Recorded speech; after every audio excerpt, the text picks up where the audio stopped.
Welcome back mga kabayan! Nagbabalik po muli ang inyong lingkod upang magbigay sa inyo ng mga bago at nagbabagang mga balita. Tila ba naging mainit na usapin ng isyong ito sa mundo ng social media? Office of the Vice President sumagot na dito kay Congressman Zaldico at sinabing dapat makinig itong kupal na ito sa sasabihin ng Office of the Vice President. Congresswoman Kimbo ginawa na namang runway ang House of Representatives at rumampa na naman. Dito nga natin makikita mga kaibigan na hindi pala dapat talaga pasigut or hindi dapat hinahamon ng Kongreso itong Office of the Vice President dahil handa silang lumaban kapag sila ay napuno na. Dito nga natin makikita mga kaibigan na tunay na ngang hindi na kinaya ng Office of the Vice President ang ginagawa ng Kongreso, lalong-lalo na itong si Saldico na ito, pati na rin ang Quad Committee na pinangungunahan ni Martin Tambaloslos Romualdez. Kasama niya itong si Congressman Abante, Congresswoman Franz Castro at itong si Siraulo Manuel. Dito nga natin makikita mga kaibigan na tila ba hindi na rin talaga kinaya ng Office of the Vice President ang ginagawang pag-akusa na kinakamkam daw ng Office of the Vice President ang budget nila dito. Kaya ito sinasabi nila na wala daw nagawa itong si Vice President nang habang siya ay nanunungkulan bilang pangalawang pangulo. Ngunit kung titignan natin mga kaibigan sa dami-dami ng mga congressman dyan sa House of Representatives, ngunit kahit pag samasamahin pa ito ay mas marami pang nagawa itong si Vice President Inday Sara pati na rin ang kanyang opisina. At ito namang si Kimbo na ito na tila ba talagang sobra na lang kapal na ng muka at talagang ginagawa ba namang runway ang House of Representatives para ipakita ang mga bagay-bagay na meron siya, ngunit ang mga bagay naman na mamahalin na meron sa kanya ay kinuha niya nang naman ito sa kaban ng bayan na imbis ginagamit niya dito sa ikalalago ng kanyang syudad or ng kanyang mga nasasakupan. Well, para nga sa kabuang detalye ay panoorin na lamang ang buong video. At kung bago ka pa lamang sa ating channel ay huwag kakalimutan mag-subscribe, pindutin ang notification bell at piliin ang all upang laging maging updated sa mga bago at nagbabagang mga balita. At sa mga solid viewers naman natin dyan, maraming salamat naman po sa patuloy na pagtangkilik sa ating channel. Tuloy-tuloy lang po ang laban para sa katotohanan at para na rin sa kinabukasan ng ating pinakamamahal na bansang Pilipinas. Huwag din pong kakalimutang mag-iwan ng like at i-share ang ating mga videos. At kung meron ka namang pong hinaing, ang ating comment section po ay bukas para sa inyong mga opinion. As citizen of this country, do not let your thoughts left unspoken. Muli po maraming salamat and may God continue to bless our country, the Philippines. Inyong lahat. I stand before you today not just as a public servant, but as a fellow Filipino, fully aware of the daily challenges our people face. The high Wow! cost of basic needs. Wow! Fully aware daw siya. Okay, pera mo na yan, pero hindi mo dapat pangalandangan at sampalin yung ating mga kababayang mahihirap kung gaano kami kahihirap. Ibang klase ho talaga itong si Especially Madam Kimbo. rise and electricity charges to unforeseen events such as illness. Sa mga nagtatanong ha, ito lang ho channel ni PH Update. Ito lang ho channel ko mga kababayan. Ito lang ho. Tsaka yung PH trending, atin din ho yun. Basta may PH atin. Sa mga nagtatanong, sa mga kaibigan natin nagtatanong, ito lang ho at PH trending, okay? Subscribe din mo.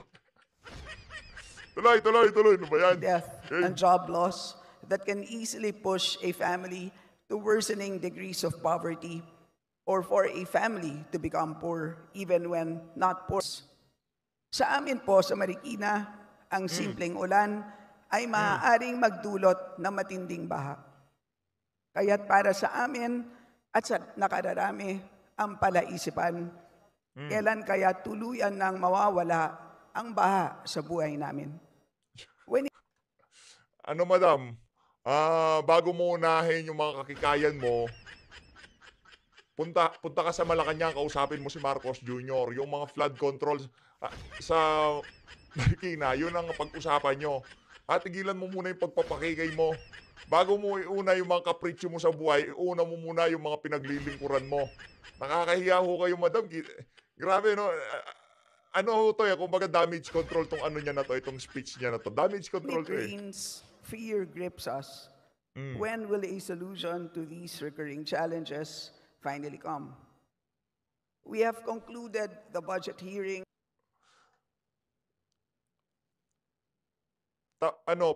Tanungin nyo yung OP, yung Office of the President, kung anong nangyari doon sa flood control.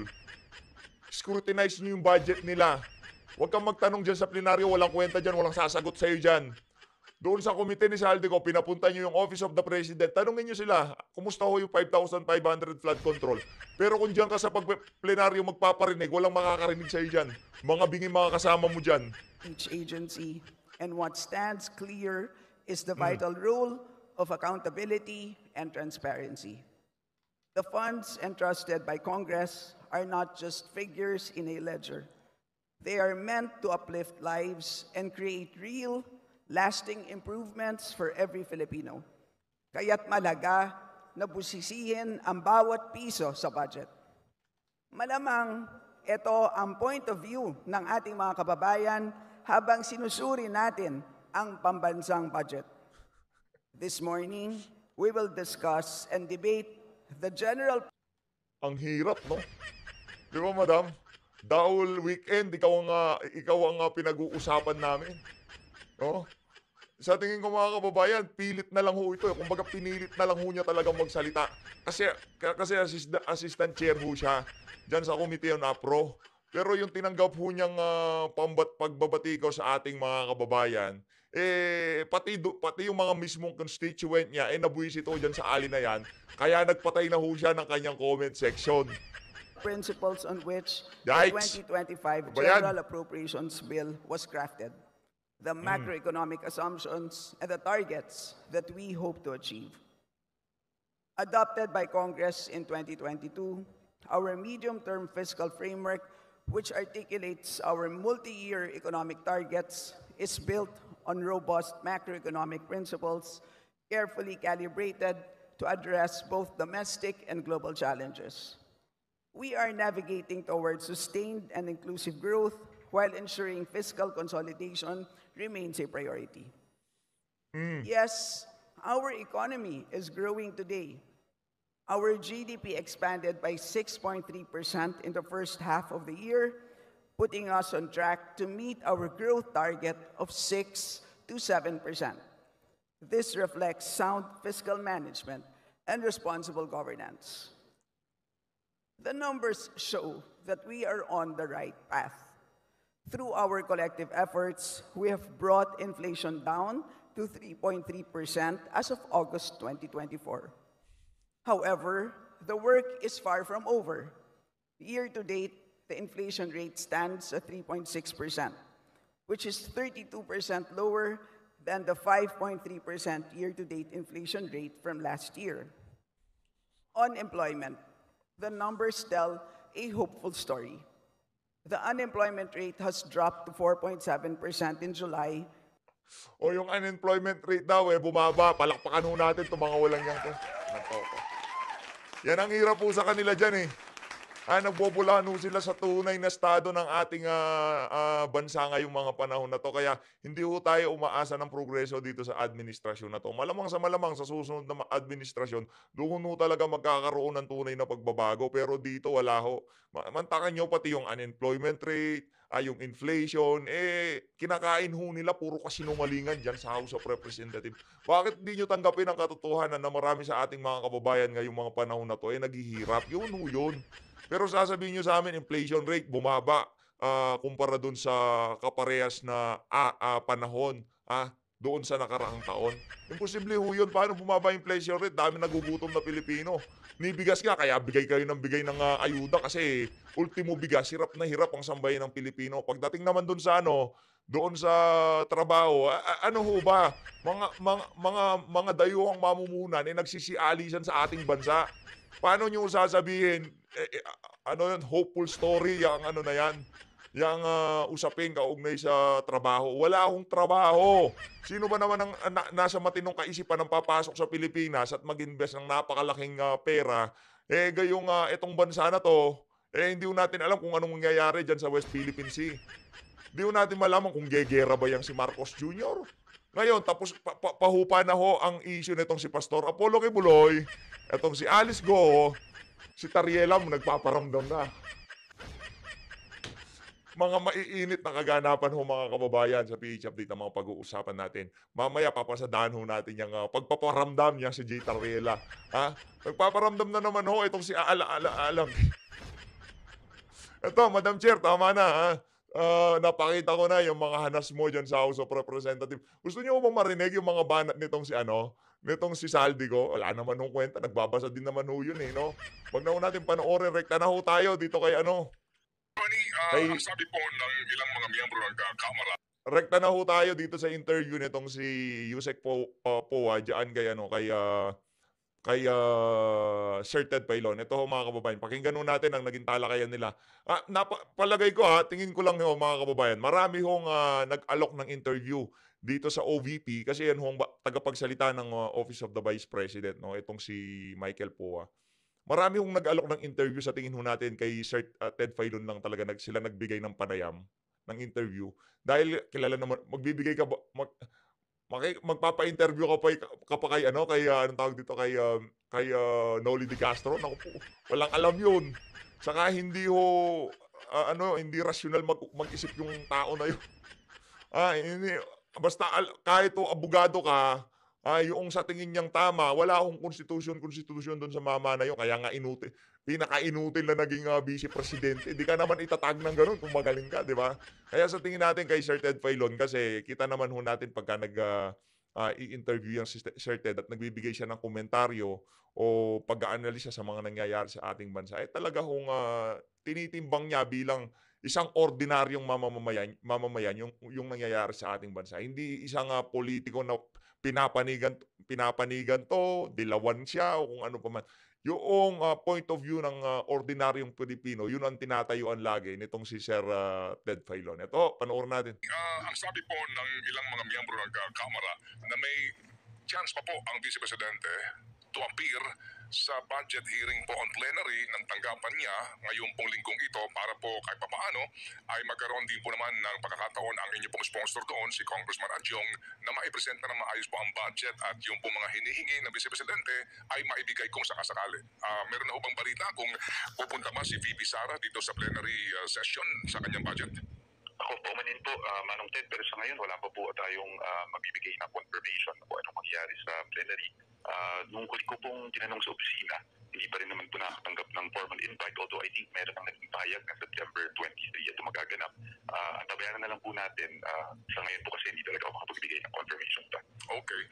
Pero sa amin po naging panayam kay Congressman Adjong itong just recently, hindi na itago yung kanyang pagkadismaya attorney sa Vice Presidente dahil matapos po yung unang pagkaka-defer sa kanyang budget, hindi man lang daw ho nakakuha ng tawag o pakikipagpulong ang Vice Presidente sa kanya bilang bilang sponsor ng kanilang budget. Ano pong reaksyon niyo doon? Nakakalungkot tong isipin itong si Adjong, ang dating parang concern siya sa budget ng OVP, mismong tong si Adjong, hindi man lang napagtanggol itong ini-sponsoran niya dyan sa House of Representatives. Yan o kasi yan, ganyan yung kalakaran dyan, merong isang congressman na kumbaga, didepensa o siya sa budget ng isang ahensya ng pamahalaan. At dito sa issue, pagkakataon na to, si Adjong, kumbaga nag-sponsor doon sa budget ng Office of the Vice President dyan sa House. Hindi naman natin nakita yung tipong depensahan man lamang kahit konti itong si VP Sara tapos sumakit ang loob mo nung hindi kanya kinausap pagkatapos ng deliberation. Loko-loko ka ba, Adjong? Opo, well, yung naman po, pagdating naman po sa budget ng OVP, as we all know, nagsabi naman ng ating Vice Presidente, kahit na muna palang hearing and even dun sa lumabas na interview niya kamakailan, na talagang she will leave it up to the pleasure of Galing mo yan, si Buwa. sa approval or disapproval ng kanyang budget. But aside from that, pagdating naman po sa ating mga budget proposal for 2025, nakapagsubmit naman po ang OVP ng mga dokumento that really specifies kung ano yung mga nilalaman ng kanyang budget proposal. Siguro sa ngayon yan ang bungo na ang reaksyon natin sa bagay niya. Okay, so doon po po sa katanungan ko doon sa, kumbaga po, por respeto doon sa sponsor ng budget nung pong opisina na kanya pong, kumbaga, tinutulungan, wala daw po talagang ugnayan ng tanggapan ng Vice Presidente. Meron po ba masasabi kayo? As of the moment po, ang alam ko, wala pa nga po talaga. Although, I don't know if in the coming days magkakaroon ng pagsulat sa ating budget sponsor. Sa ngayon po, ay hindi ko pa po talaga masasabi, Manong Ted. Opo, sige po. Ito po si Chacha po sa ilang katanungan. Yes po, Attorney Michael, nitong nakaraang hearing, good morning po, Attorney, thank you for being on the show. Nitong nakaraang hearing, hindi po ba sinabihan po ang ilang kawani ng Office of the Vice President para po pumunta doon sa nakaraang pagdinig, para maging representative po ng Vice Presidente? Wala bang naging ganong command ang CCFVP Sara po sa inyo? Sa alam ko po, wala na pong naging ganong any instruction. Ngayon puntahan po natin ito pong notice of disallowance na nakuha ninyo mula sa COA. Binibigyan po kayo ng 6 na buwan para sagutin ito. Handa na po ba yung magiging sagot natin dito or on process po yung paggawa ninyo ng kasagutan dito? Opo, so just to clarify, kasi may dalawang klase ng audit na naganap sa Office of Vice President. Number one, yung ating tinatawag na regular audit. Doon naman yan sa operations ng opisina, and then ito mang sa confidential funds, which is the subject of itong notice of disallowance. And yes, we confirm na meron tayong 6 months para po magsumiti ng ating abila or appeal dyan sa notice of disallowance. And currently naman po, we are preparing already the necessary supporting documents para po ma-attach natin doon sa appeal natin. And we are definitely looking to file the appeal within that 6-month period. Bukod po dito sa 12.3 billion na notice of disallowance sa Office of the Vice President, meron din pong issue na ipinalutang itong mga kongresista natin itong nagdaang hearing. Tungkol naman po dito sa worth 65 million worth po ng mga welfare goods dyan pa rin po sa Office of the Vice President. Inilabas po nitong si Representative Jinky Luistro na may mga ilang parang hindi natin masabi agad na irregularity, pero merong mga sabihin na natin na halimbawa po itong pilot testing sa Pansarap Bonds in Davao City at maging sa Maguindanao. 992 million pesos po ang ginastos dyan. Meron din daw po for rice distribution na umabot naman ng 600 million pesos at iba pa na mga nabanggit niya. Meron po ba tayong explanation tungkol dito? Opo, thank you, Ma'am. Grabe itong si Luistro, no? Ang linaw ho niya ng mata pagka milyon-milyon pinag-uusapan, pero yung gastos ng kanilang speaker diyan umaabot ho ng bilyon. Pagka namimigay ho sila ng kung ano-ano, 5,000 bigas. 'Di ba? Bilyon ho pinag-uusapan pero hindi ho nila kini-question. Kini-question ho nila yung paggasta ng 125 million in 11 days. Pero yung paggasta ng 106 million sa isang gabi, hindi mo nila kini-question. Ibang klase talaga tong administrasyon na to.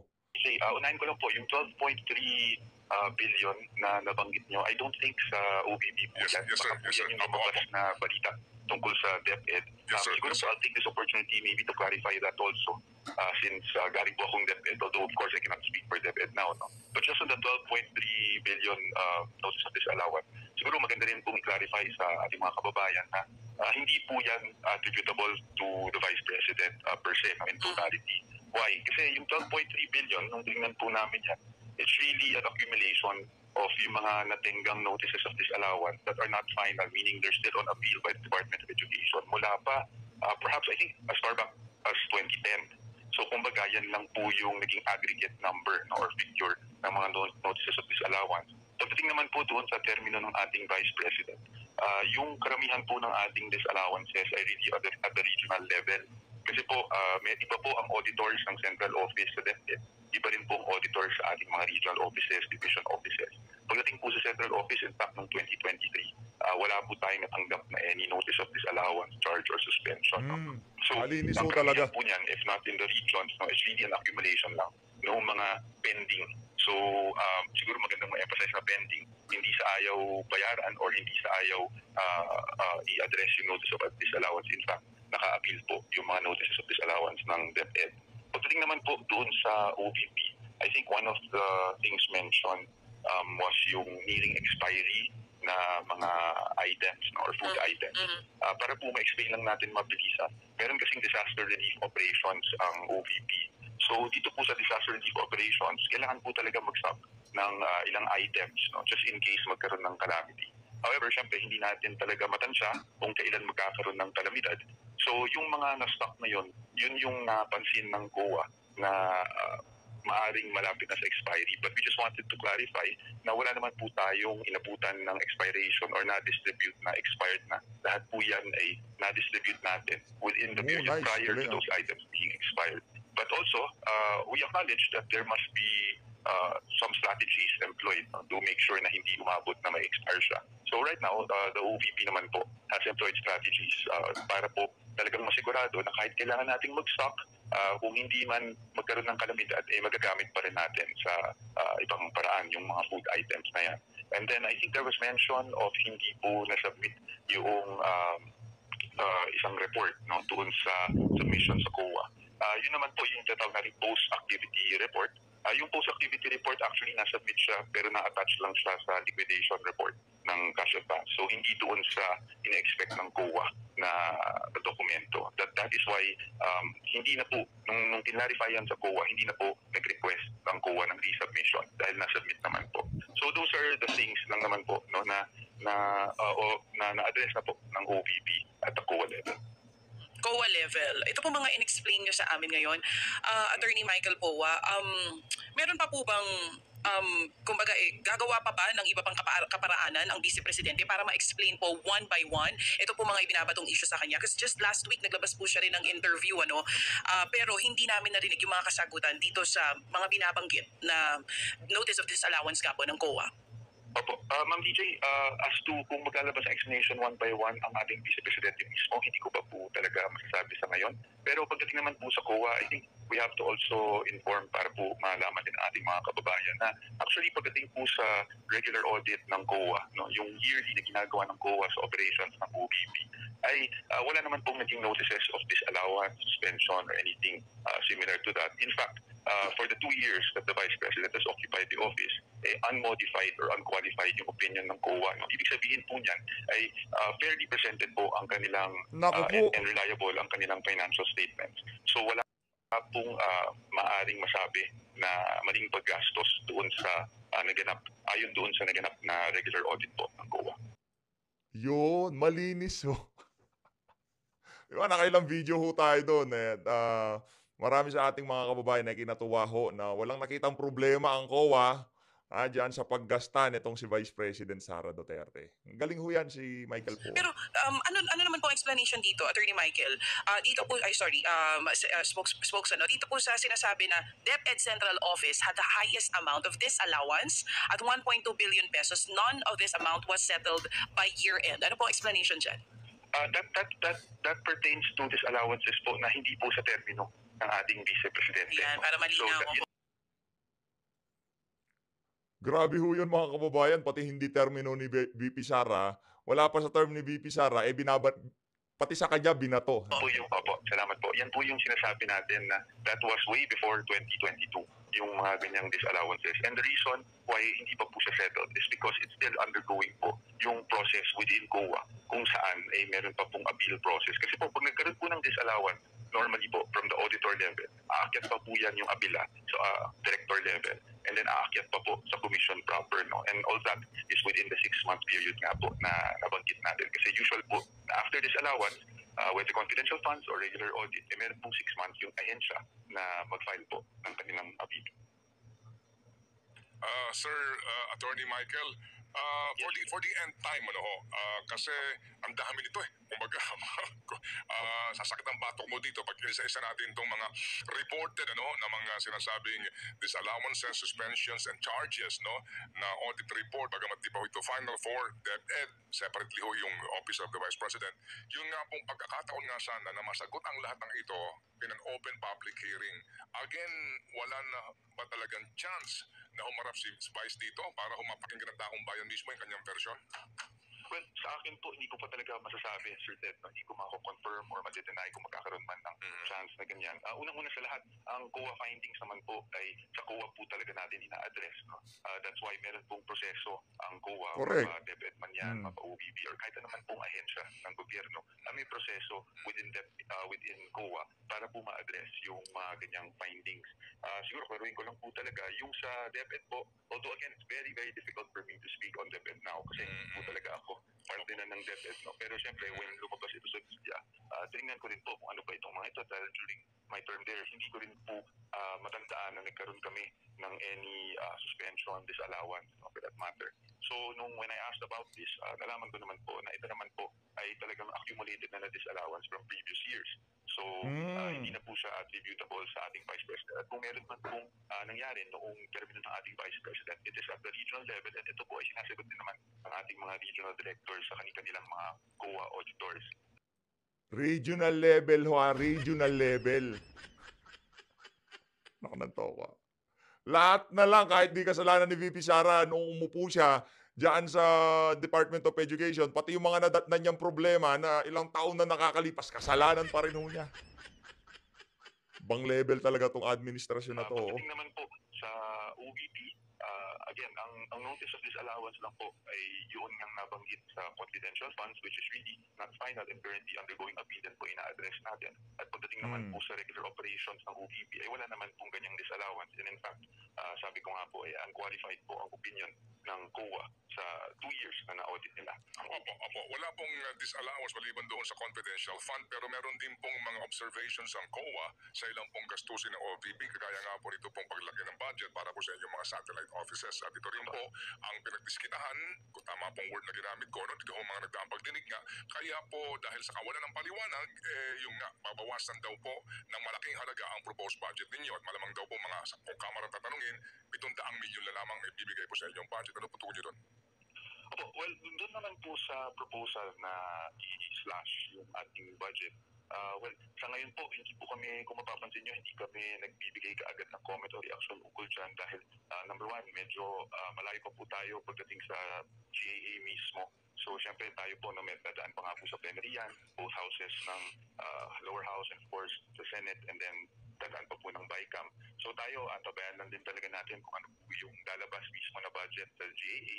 Pero nasabi na rin po ng ating, maliban sa nasabi ng ating Vice President na we will leave it to the pleasure of Congress pagdating sa budget ng OVP. Nasabi rin po niya na handa naman po ang OVP kung ano man ang ibigay na budget na ito lang ang trabaho. We can work around whatever budget naman po is given to the OVP. Opo, malakas po ang loob ng Vice Presidente na banggitin niya na kayo nang bahala kung magkano inyong gustong ibigay dito sa aming tanggapan at kami naman ay nakapagbigay na sa inyo ng aming proposal.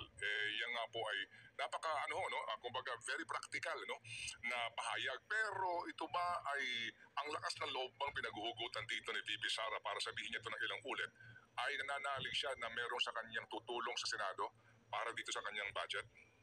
Yun ang tanong. Manong Ted, I think it's really, kung ano po yung sinabi niya, yun din po talaga yung pinanggagalingan niya. No? Hindi po siya umaasa na may tutulong o kung sino man sa pagdating sa Senado. It's really sa kanya, binigay na niya ang pagdesisyon dito sa kanyang budget proposal sa Congress. At kung ano man ang kalabasan ng budget deliberations at kung ano man ang mabigay sa GAA, ay she's ready naman po. And the whole OVP is ready to just work with the budget of the given. Okay, so paano po kaya ito ngayon? Kung sakasakali lang po, ngayon ba pinaghahandaan na po ng OVP kung takyasan nga ito ng napakalaki at mawala na po ang pera ninyo para po dito sa ilang programa at maging sa mga satellite offices maintenance po ng tanggapan ng OVP? Opo, well, unang-una marami naman po tayo talagang mga strategic partners. Secondly, pwede naman tayo mag-recalibrate ng mga programs natin para mapagkasya kung ano man yung budget na mabibigay sa atin. Titingnan naman po natin doon sa proposal na babaan yung budget.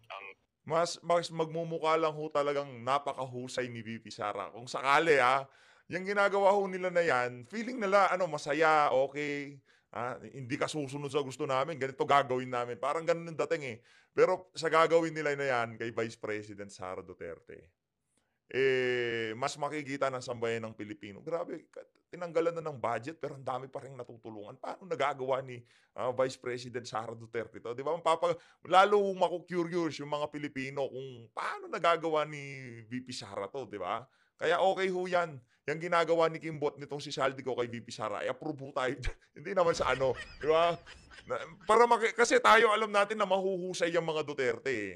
Na yung iba sa ating mga kababayan, napapaisip pa rin, ganito ba talaga kahusay itong mga Duterte na to? Kagaya ng sinasabi nitong mga vlogger ng mga Duterte na to, di ba? Hindi ho tayo kilala ng mga Duterte, pero kasama ho tayo dyan. Di, wala pa ho tayo namit dyan. Si Mayor Basti, namit natin ng isang beses. No? Si Mayor Basti pa lang. Maliban doon, wala pa ho. Wala pa, si VP, yan, si Tatay Diggs, di pa Tama natin. po kayo, ang maapektuhan talaga dyan ay satellite offices. No? But definitely, yung layunin po kasi ng satellite offices ay talagang, if I can just briefly state this, is talagang mapalapit po yung serbisyo na binibigay ng OVP, lalo na Correct. sa mga underserved community.